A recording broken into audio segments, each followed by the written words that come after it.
Good morning to my listeners. I would like to welcome you to the Harris & Harris Wealth Finance in Stilettos teleconference series. My name is Zaneilia Harris, president of Harris & Harris Wealth Management Group, a firm focused on the financial success of women. The Finance in Stilettos teleconference series highlights dynamic and powerful women whose stories I feel should be shared to motivate, encourage, and enlighten women professionals and women business owners so they can make healthier financial decisions. Now, it is with great pleasure that I formally introduce our speaker for the day, Marsha Haygood. Marsha is a highly respected motivational speaker and a dynamic career and personal coach with a solid career development track record in corporate America. She is the founder and president of StepWise Associates, which offers professional and personal guidance to individuals, corporations, and small business owners through coaching and motivational speaking. She was recently featured in the April 2012 edition of Essence magazine, providing her dynamic and powerful advice helping women through career transitions. Marsha cultivated her coaching expertise during 25 years as a human resources executive, where she advised senior management and coached employees at all levels. In her last corporate position, she was Executive Vice President, Human Resources and Administration at New Line Cinema, a division of Time Warner. And I would like to add that in this position, Ms. Marsha Haygood was actually one of the highest-ranking women of color in the company. Prior to New Line, Marsha held executive positions in human resources at Arion Pictures, among other companies.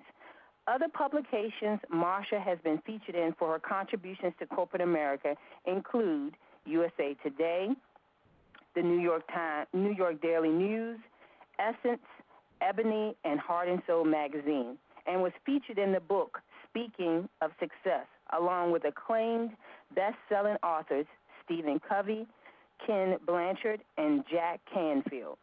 Marsha is also the co-author of the Little Black Book of Success, Laws of Leadership for Black Women, which I have, published by Random House, One World Press. Dubbed as a mentor in your pocket, the Little Black Book of Success was nominated for the esteemed NAACP Literary Award.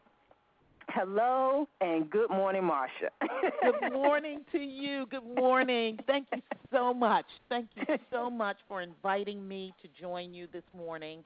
I am excited to be here speaking to you and talking about success and leadership and finances and all those good things that I love. Well, thank you. I want to begin with you sharing a little bit of information about you personally and about your passions. Wow. Well, I think the first thing that I will tell you is that my husband and I have been happily married for almost 27 years. We have 4 sons, a blended family, 4 wonderful sons. And I can tell you now that I am living my dreams.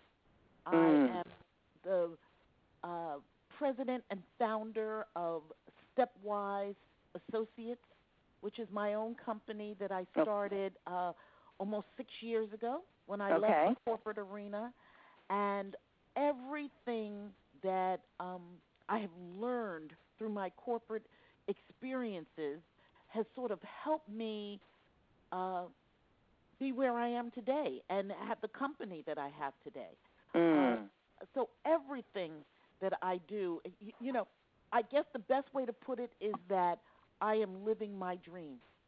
Every single day is a good day. And when I say that to people, they sort of say what you said, wow. And their eyes get big and glass over. But I think it comes from making a plan and making a decision on what you want and then sort of going after it, not like, oh my goodness, I have to be the biggest, the best, by tomorrow, but by making a plan early on so that those things that worry us, like finances, don't have to worry us if we start doing things about that early on. So I say I'm living my dream. I have 2 homes. I go back and forth between New York and Florida. So when it's cold up north, I come south. And I can work from anywhere because my business allows me to do that as a career coach. And as a motivational speaker, I can travel across the country and hopefully eventually internationally as well, doing motivational speaking. Okay. Well, let's kind of talk about, your plan, because you did start your business. You left a great career in corporate America. Just, kind of describe for us, what were the steps that you put in place so that you could walk away from that wonderful career in corporate America? Wow. This plan took time. I can tell you that the very first thing that I did was say, okay, let me get my arms around those things that frighten me. Why are all the reasons that people say, and that I was saying, that I'd be nervous about starting a business or walking away from a corporate job that was quite nice, by the way. I can tell you, I made nice money. I had some wonderful perks. I had good benefits. It was okay. Right. Finances are number one. They come up as number one. What would I do if I didn't have this great paycheck coming in every 2 weeks? And so it required me taking a couple of steps to do that. One was going to see a financial planner and saying, okay, if I want to do this, what do I need? And we came up with a timeline, and for me it was 12 years. That if I did what I needed to do within a 12-year period, I should have what I needed to be able to walk away without the pain so much, if you will. That 12 years, by the way, I will tell you now, turned to 14 years. But that was partially because, you want to do some shopping when you want to do some shopping. And you dip into your pool when you want to dip into your pool. But that's okay. So it meant going to a financial planner. There's a couple of things that I also had to do. My husband and I had to do. And that was pay attention to where our money was going. And, financial planners, and you know this, you do this all the time. You tell people, know where you're spending. And everyone thinks they know where they're spending, but until you start documenting it, you don't know where you're spending. And you don't know where you can save. So I tell clients now, you have some hidden money that you could save if you paid attention to it. And that goes from not just what comes in every day, but how much coffee you buy, how much you're spending on your cable bill, how much is that cell phone costing? Can you call your credit card company and reduce your interest rate? And the first thing that I would tell people is make sure that your credit is good, because you can get money when you don't need money. You can always the banks will run after you trying to give you money when you don't need it if your credit is good. And when your credit is not good and you need the money, nobody's going to loan you a dime. So doing those things. So my credit was always good, and that meant paying your bills not on time, but maybe even a little early. Make sure now you can call up and pay a bill. 15 years ago, you had to make sure that the check was in the mail so it got there on the date before it was due. So you need to do those kind of things. And those will be helpful to you along the way. So starting with whatever it is you want to do long range, and then putting little steps in place. These are not hard things to make sure that you get what you want. So finances were important, making sure that you took care of your health, so knowing how much your health care bills would be were important, and we could talk more about that if you'd like. And then just deciding what those things are you want. I lived in New York all my life. I'm a native New Yorker. Well, right. You know what? I knew I didn't always want to be in the cold weather, especially as I got older. Right. So my goal was thinking about where I might want to live that was warm when I didn't work in the corporate arena, when I didn't have to get up and get on the train every day, where would I like to be? Right. So it's sort of thinking through those kind of things, and we oftentimes don't give ourselves time to think. We don't allow ourselves to dream and dream big, and then put a plan in place to do that.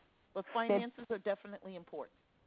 So when you talk about, thinking about what it is that you wanted to do, what were some of the things that you did to give yourself that time to think through this process? Oh, I put myself on my calendar. Okay. Make an appointment with yourself. If you are so busy, and I can tell you that my last job as EVP of Human Resources and Administration, I was in charge of 5 different areas and travel back and forth between New York and LA regularly. Right. So first of all, I had 5.5 hours on the train, on a plane every 5 weeks. Okay. I was going back and forth. So give myself time to think there. I spend time thinking on the train, going and coming. I'm a dreamer. So, think of things. I talk about documenting your ideas. And, in the Little Black Book of Success, we talk about, my co-authors and I talk about having a personal leadership notebook. Well, in my personal leadership notebook, which I've always had, I had 2 things that some people don't do. I wrote down annual goals for myself, and I didn't make them so big that they were going to be crazy, but annual goals, things I wanted to accomplish in that year. And I also put down ideas. So any idea I had about anything, I'm pretty curious, and a lot of things interest me. But anything that I could think of that were ideas, I did a brain dump. Because that way you don't have to keep thinking of the same things over and over again. You can add to your ideas. Right. I remember you sharing with us when you came to speak about how you carry around a notebook that's small enough to fit in your purse, so that then you could jot down things that come to you at a spur of the moment. That's exactly right. I think it's important because otherwise you think of you have these good ideas, and then next week you say, what was that good idea again? I can't even remember what it was. So do that. And I think, it's very funny. I do a tweet, a Facebook and tweet, motivational comment, usually every morning on my Facebook and Twitter. And yesterday's said, smart people are not afraid to ask for help. So you talk to people. If you know somebody who's successful, or if you see someone who's successful, or if you see someone who you're inspired by, right, ask them how they did it. Right. You don't have to reinvent the wheel. Exactly. You ask questions, and you ask intelligent questions, not, wow, how did you get so much money? Right. What are some of the, you ask questions like, what steps did you take to get started? You ask questions like you're asking me right now. Right. What are some of the tips that you would share with me, because eventually I want to start my own business? Right. What's one thing that you think I should make sure I do? I say to you, go get a financial planner and set a goal for yourself, a long-term goal for yourself. Other people will tell you other things. Jot those all down and start living the way you want to be, the way you want to move forward. Right. Everything can help you move forward if you give it a chance. Okay. And it doesn't come quickly. I understand, and I think that that's one of the things that a lot of people we forget because we look at people like Oprah and Steve Jobs, and we're seeing the success, but we don't know the entire journey from when they began. Right, and we have to keep that in mind that it was a journey. Right, and I say to people they should go back if they admire those people. You should go back and read their history, right. and you'll see that it wasn't a journey for them either.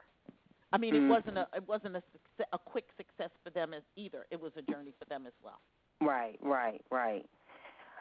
Another question that was coming to me was, what do you feel is the key to your, or was the key to your financial success when you were in corporate America and now in your own business? Wow. And I think they're different. Okay. In corporate America, it was about doing my job well, but also not being afraid to take on jobs that weren't my own. Okay. And you learn that over time. I hear people say, "I'm not doing that. That's not my job." And I say, if you can learn two things, you can learn other jobs, and you can learn what your company needs that no one is doing, or that people aren't doing well. Right. You will be a valuable asset wherever you go. Now, that means leaving your ego sometimes at the door. Right. But, again, it means you're doing it for you, not for the company. I'm not doing it for them. Right. And you're not. You're doing it for you. Right. And then you get to take ownership of it. So would you consider yourself, when you were there, a problem solver? Yes. In the sense of, maybe I'm not saying that correctly, more like where you saw an issue that may have been outside of your scope, and you you searched out, well, how can I resolve this so that this helps me as well as it also benefits the company? Yes, and let me give you a good example of that. And it's funny because one of the chapters in the Little Black Book of Success says, know that there's a game and accept that you must play. Right. Yes, I remember that, yes. And I think that that's important. Let me tell you that I started my career as a part-time receptionist in an HR department. Okay. With a college degree. Wow. With a college degree. Because my plan was to take this little receptionist job, work part-time, spend some time with my kids, and then go on to grad school. Okay. Okay, so I took this job thinking, it's a part-time job. It's a receptionist job. How hard can it be? I have a college degree. I'm smart. I'll sit and smile at people and say hello. And do that for 6 months or so and then go to grad school. Right. I can tell you I never made it to grad school. And I can tell you that within that 6-month period, I became full-time. I moved from receptionist to recruiter in the HR department without having any HR experience before that time. Okay. Because what I did was I saw a need. And the need at that time was to make people feel comfortable, to ask them some key questions, to learn about them so you could decide whether you wanted to hire them or not. Okay. So while I was in that reception room, I could talk to people, learn a lot about them. I started feeding things to the recruiters about them. Okay. And the HR manager said, wow, you have a knack for this. You should be a recruiter. Right. So, again, it's taking a need, filling a void, and not being afraid to do that, and then doing it well. So when she said to me, you should learn about recruiting, I said, oh, I probably should. And I started reading books on HR and recruitment, and then saw that, NYU had a course at night that I could take. And I just took it. It wasn't for them. It was for me. Okay. But I grew from that. So you have to be willing to step outside your comfort zone and do something that is of interest to you and that will pay off for you in the long run. And in turn, when it pays off for you, it also pays off for the company. Okay. Now, how do you feel you're financially successful with your own firm now? You know, at this point, I am, as I said, I'm living my dream. This is a passion of mine. First of all, I love to give advice. so I'm right in my comfort zone here. And I love public speaking. So as a coach and a speaker and a problem solver, that all fits together in what I'm doing. So I'm doing what I love, so the money follows. Right. I'm living my brand. People know that they can tell me things and it'll be confidential. Right.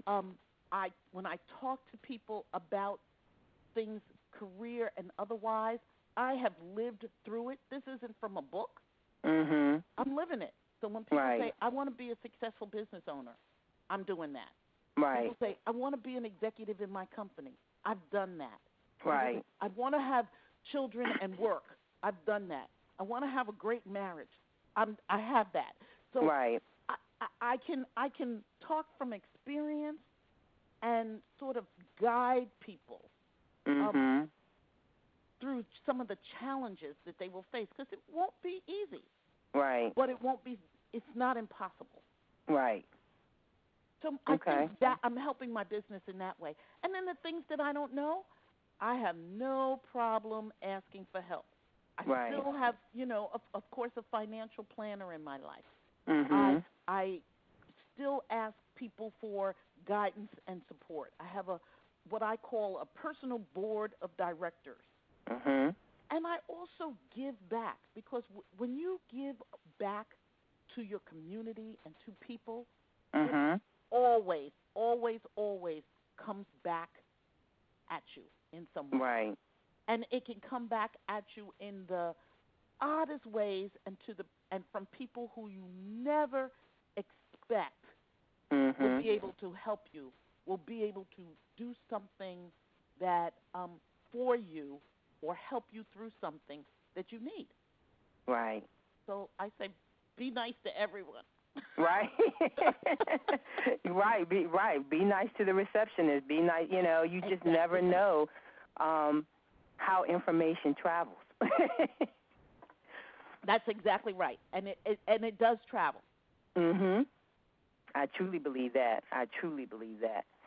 Now, there was a statement when we talked some time ago that I have not forgotten, because I think that is just very, very key, and what you shared surrounding that statement was very impactful to me, so I kind of want you to talk about that. So kind of tell me or explain to me the relevance of the statement to you, begin with the end in mind, by Stephen Covey. Oh, yeah. It's one of my favorite quotes, and it's one of them. And I try to live by that. I start with the end in mind. Come up with an idea, and then work towards it. We're all so very busy. And although we have good ideas and dreams, we can get sidetracked and distracted, if you will, because life gets in the way. Right. And before we know it, time has passed, and we've been taken off course, and we just sort of put our dreams in storage. I say, when you come up with what you want, ultimately, you have to stop at certain points and say to yourself, is this going to help me get to that end result? Well, first you have to know what you want that end result to be, and you can change it. It's yours. Success means different things to different people, and you can change your mind. But if you don't have a goal, an ultimate goal, everything can either be important, or everything can be not important, or everything will sidetrack you, and you're not curious and open-minded about things. Mhm. So starting with an end in mind for me means that you look at what you want and think about the end result and how you want to accomplish those end results.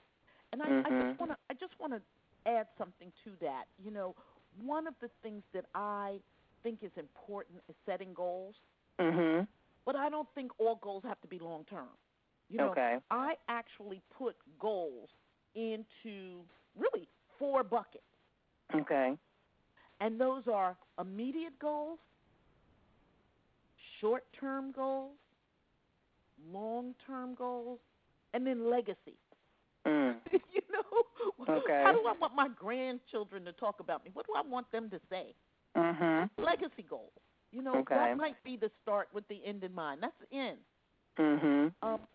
Long-term goals are things that, you know, are just way out there. When I said 12 years, I'd like to start my own business where I can give advice to people, do the things I love, travel across the country.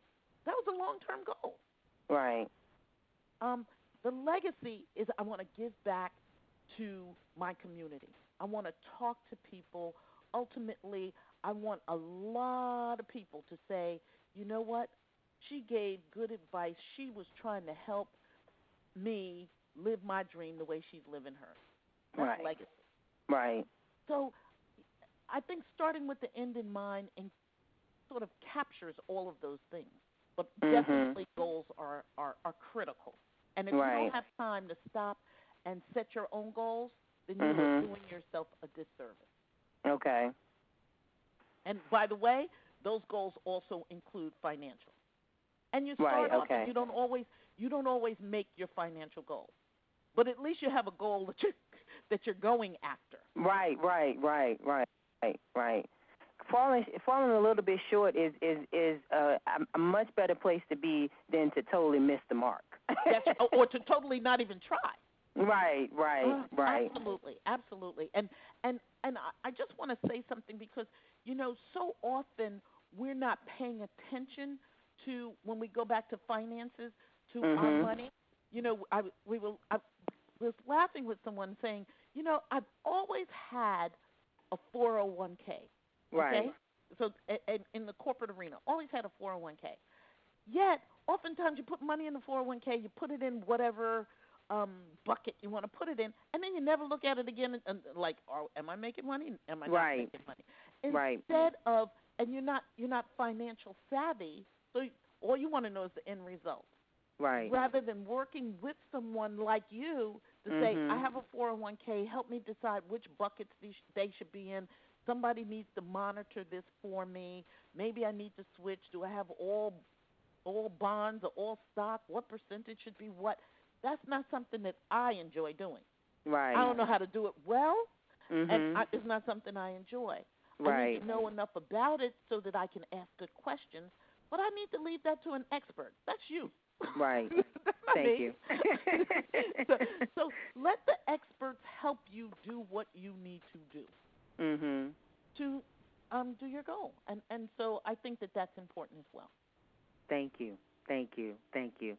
Well, I want to say thank you, Marsha, for sharing such powerful insights into, you know, the things that you've done to create success for you. I truly hope that as women listen to this interview that they will gather information that they can use immediately and some that they can use to make those goals that they have for their legacy and, you know, in the long term. So I truly appreciate the information you have shared. Thank you so much. And I hope that your listeners will, and my listeners will, just think about what it is that they want to do. And if there's any way that I can help them as a career and life coach, they could definitely contact me. Okay, give me your information. My contact information is, my company is StepWise Associates. Okay. My website is www.stepwise.com. Associates. I'm based in New York and Florida. They can follow me on Facebook under StepWise Associates as well. And just shoot me an email. Tell me if I can help you. You know, don't be shy about having someone else sort of help you through the process. I act as my clients. I say that I am your strategic thinking partner. Let me help you through this process because in the long run, I tell you, it's a good thing. I truly agree with that as well. Yes, absolutely. Can you also give your phone number? 914-965-1339. And my email is mhaygood, that's Haygood, at stepwiseassociates.com. Thank you. Thank you again, Marsha. And I look forward to hearing more from you. And, of course, you know I'm following you. Well, of course. Thank you so much. And I'm following you too, girl, because you have been just wonderful about sharing your financial wisdom with me as well. I appreciate it. And it's been wonderful speaking with you today. Thank you. And I hope you have a great day today. Thank you so much. And you too. Have a good day. All right. Take care. Okay. Bye-bye. Bye-bye.